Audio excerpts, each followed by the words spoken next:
speeches today.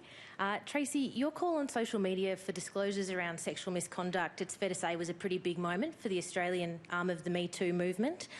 You noted earlier that despite having the best of intentions, in the end the response was wholly inadequate. How concerned are you that the mismanagement of those, the mismanagement around that situation, it could be said, I guess, and the subsequent press around it have potentially knocked some of the steam out of the local Me Too movement? I am absolutely devastated about what happened with the ABC and the production company and the early version of the documentary that was put on this subscriber-only portal that was viewed by certain media outlets. I am absolutely horrified that the proper policies and procedures that were in place were not good enough to properly protect survivors. And I say to every single survivor, I'm so deeply sorry from the bottom of my heart that that happened. I was wholly inadequate as a freelance journalist. When I sent out that tweet, I thought I'd receive 12 to 15 responses, because having been a journalist for 30 years, it's actually really difficult to tell these stories, really difficult for people to feel supported through the process of sharing these horrific experiences. So for this to happen is absolutely horrific, to be honest with you. The ABC has assured me that that was taken offline immediately, and the final version of the documentary that goes to air on November 25 had everything redacted and blurred, and furthermore everyone involved in it and identified has signed agreements saying that they agreed to be formally part of the process.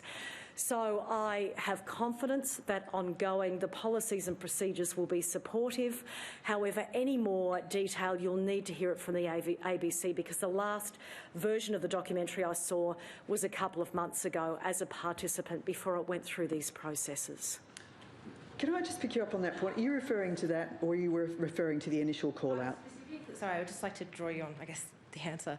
Specifically, though, the issue with disclosures not being answered, obviously getting thousands more than you expected.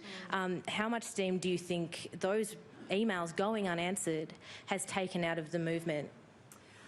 Oh, yes. Thank you for clarifying your question. When I received more than 2,000 after putting out that initial call, I tried desperately to get back to everyone within 48 hours. And some days I was speaking to 15 to 20 people who'd been sexually harassed or assaulted. I very quickly developed vicarious trauma and a major depressive disorder because I wasn't qualified to be hearing these stories as a freelance journalist. I then did the 2 investigative pieces with Fairfax and the ABC, and not long after that, Fairfax unfortunately closed down my email address and refused to forward any messages to me. So messages that went missing were either sent to the Fairfax email address or sent to a union email address that was set up and then weren't sent to me either. So there are a lot of flaws in this very patched-together system because of a tsunami of disclosures that I most certainly didn't expect.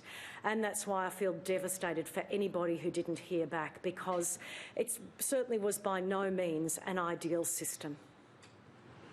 Gina Rushton. Hi, I'm Gina Rushton. Oh, sorry, my chair just fell over. BuzzFeed News. Gina, where are you from? BuzzFeed News. Tracey, in your opening remarks, you acknowledged our story published today, which showed that you breached the privacy of 2 women by allowing their names and stories to be filmed on your computer screen for Silent No More. You've obviously just mentioned that you're absolutely flooded with disclosures and the personal toll it's taken. Should the other 2,500 and something survivors who disclosed to you be worried about their privacy? No, I am confident that the privacy procedures that I have taken initially and then the ABC and the production company took subsequent to that have protected survivors' privacy. And the last thing that I want from this conversation is for people to feel worried or distressed or for it to be devastating for them all over again, because I can only imagine what it's like for people to find out something like this. It is absolutely shocking. Alice Workman. Hi, Alice Workman from The Australian. Thank you both so much for your time today. Just following up on Gina's question, you've noted that you were told that privacy details would be redacted, but specifically, Tracey, why did you allow cameras to film such sensitive information without consent? Do you not think that this is a breach of privacy and maybe potentially unethical as a journalist? There was consent for the people who were involved in the conversations around the documentary process. Some of the names that appeared were not supposed to be in the background at all.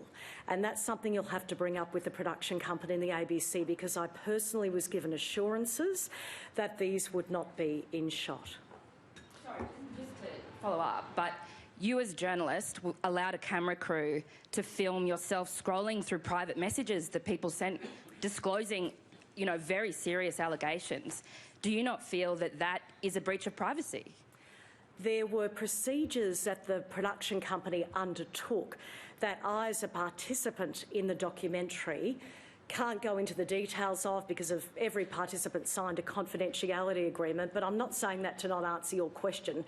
It's simply the facts surrounding it. This production company had done many documentaries in the past around sensitive areas, and I trusted them with people's privacy and with the confidentiality of the documentary. Now, whether that was naive of me, possibly yes. They told me about the policies and procedures that would be in place, and I trusted that that would be in place. Astrid Watts. Hi Tracy, hi Tarana, thank you for